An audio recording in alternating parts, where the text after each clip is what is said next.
শুক্রবার আসামে মাধ্যমিক পরীক্ষার ফলাফল প্রকাশিত হয়েছে।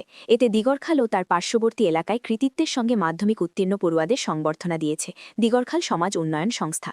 দিগরখাল সমাজ উন্নয়ন সংস্থার পক্ষে এদিন রাজ্যেশ্বরপুরের ডিস্টিংশন প্রাপ্ত দেবাঞ্জন পুরকায়স্থ ও দিগরখালের অনেক চক্রবর্তী ও স্টারমার্কস প্রাপ্ত আকাশ পাল, বর্ষা বৈষ্ণব, স্নেহা গোস্বানী, অপি দাস, শুভজিৎ পালদের বাড়িতে গিয়ে সংবর্ধনা জানান সমাজ উন্নয়ন সংস্থার কর্মকর্তারা। সংবর্ধনা প্রদানে উপস্থিত ছিলেন সংস্থার সভাপতি সুব্রত চক্রবর্তী, কর্মকর্তা বিভাস রন্ধে দাস, গণেশ রায়, সুমন দাস, সুশান্ত দাস ও মান্না পাল।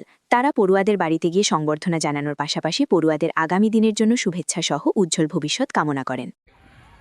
এসএলসির রেজাল্ট আউট হয়েছে, তো আমরা দিগরখাল সমাজ উন্নয়ন সংস্থার তরফ থেকে আমাদের গোটা দিগরখাল অঞ্চলে যারা পরীক্ষায় ভালো ফল করেছেন, অর্থাৎ 75 থেকে যারা অধিক পার্সেন্টেজ পাস করেছেন, তাদের বাড়িতে গিয়ে আমরা তাদেরকে সংবর্ধনা দিচ্ছি এবং আমরা ঠাকুরের কাছে এটাই প্রার্থনা করছি যে তাদের যারা আরও উজ্জ্বল হোক ভবিষ্যৎ এবং লেখাপড়া যাতে আরও বেশি অগ্রসর হতে পারেন, আমাদের এলাকার নাম রক্ষা করতে পারেন, সেই চিন্তাধারা নিয়ে আমরা আজকে প্রত্যেকের বাড়িতে যাচ্ছি।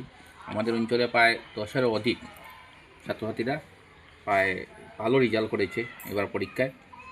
কেউ 4টা, কেউ 6টা, 5টা লেটার পেয়েছেন। অনেকেরই পার্সেন্টেজ 80-র উপরে রয়েছে।